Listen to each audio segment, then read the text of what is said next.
किसी दौर में एक मजदूर था, उसने अपनी जिंदगी का एक वाकया लिखा। अब इसको सुनिएगा। वो कहता है कि ये समझ लें आज से 60-70 साल पहले की बात है, या उससे भी थोड़ी ज्यादा होगी। वो लिखता है कि मेरे वालिद बीमार हो गए, गरीब बड़े थे, उन्होंने भी मजदूरी की, वो चारपाई पे लग गए, तो मैं फिर मजदूरी के लिए निकला।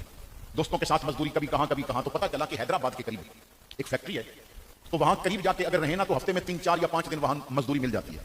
तो मैं और मेरे दोस्त चले गए वहां। जाके मैंने घर वालदैन को खत लिखा कि ये मेरा एड्रेस है, क्योंकि उस दौर में मोबाइल का तो तसव्वुर भी नहीं था यहाँ, और पीटीसीएल फोन भी वो अमीरों के घर में कहीं कहीं होते थे। तो मैंने खत लिखा कि ये मेरा एड्रेस है, अगर कोई मजबूरी परेशानी हो तो मुझे आगाह कर देना। 2.5 महीने तकरीबन गुजर गए तो मुझे मेरी वालदा का खत मिला, और उसने लिखा कि बेटा मैं बीमार हो गई हूँ, डॉक्टर के पास गई थी तो उसने कहा है कि आपको ना कोई खतरनाक बीमारी लग रही है, तो फौरी तौर पे ना दवाई शुरू कर दें, अगर ये बीमारी बढ़ गई तो फिर आप कब्र की तरफ जल्दी चली जाएंगी।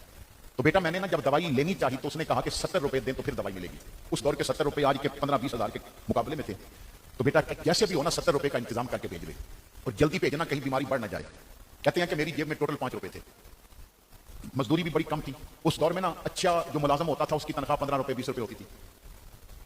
तो मेरे भाइयों बड़ी तवज्जो से सुनिएगा। वो कहते हैं मैं बड़ा परेशान, खत मांग का जेब में डाला, कुछ दोस्त थे जानने वाले, उनके पास भी गया, फैक्ट्री के जो मैनेजर थे उनके पास भी गया कि कहीं उन्हें खत दिखा के बताऊंगा कि ये मेरी मां की मजबूरी है तो मुझे पैसे दे दें, मगर कहीं से भी ना मिले।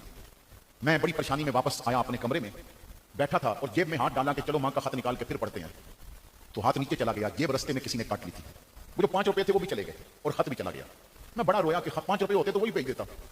फिर आहिस्ता आहिस्ता थोड़े थोड़े करके भेजता रहता। मैं बहुत परेशान हो गया, दिन रात परेशानी में। मां क्या सोचती होगी, किसने मेरे लिए 70 रुपए भी वो नहीं भेज सका। कहते हैं 2 हफ्तों के बाद मुझे मां का खत मिला। मैंने ना डरते डरते पहले तो खत ही नहीं खोला कि मां ने लिखा होगा बेटा 2 हफ्ते हो गए तूने अभी तक पैसे नहीं भेजे। खैर मैंने खत खोला तो मां ने ना सलाम के बाद कई दुआएं लिख के कहा था बेटा जीता रहे, तेरे भेजे पैसे मुझे मिल गए, मैंने दवाई ली है, मेरी बीमारी काफी बेहतर हो गई है, मैं सेहतमंद हो गई हूँ। बेटा मुझे पता है तू मजदूर है, पता नहीं कैसे तूने पैसे इकट्ठे करके मुझे भेजे होंगे। मैं खत रख के सर पकड़ के बैठ गया, ये एहसान मुझ पे किया किसने है, वो कौन है जिसने मेरे नाम से मेरी मां को पैसे भेजे। मैं 2 दिन सोचता रहा। तीसरे दिन मुझे एक और खत मिला जिस पे मेरा एड्रेस था, भेजने वाले का नाम और एड्रेस नहीं था। उसने सलाम के बाद लिखा, मैंने कहा तुझे बता दूं तू परेशान होगा कि तेरी मां को पैसे किसने भेजे। मैं वही जेब कतरा हूं जिसने तेरी जेब काटी थी। 5 रुपए मिले तो मैं बड़ा खुश हुआ, लेकिन साथ जो खत था ना जब पढ़ा तो वो तेरी मां का खत था। तेरी मां की बीमारी पड़ी तो मुझे कब्र में पड़ी अपनी मां याद आ गई। मुझे ऐसे लगा जैसे मुझसे मेरी मां ने पैसे मांगे हैं।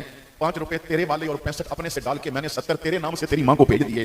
और मैंने अपना एड्रेस इसलिए नहीं लिखा कि कहीं तू मुझे पैसे वापस देने ना आ जाए। मेरे भाई मुझे जिंदगी में वो सुकून मिला है जो कभी नहीं मिला। मैं समझता हूं मैंने अपनी मां को पैसे भेजे, जेब कतरा होना अपनी जगह पे। पर एक बात याद रखना, मां तो सबकी सांझी होती है।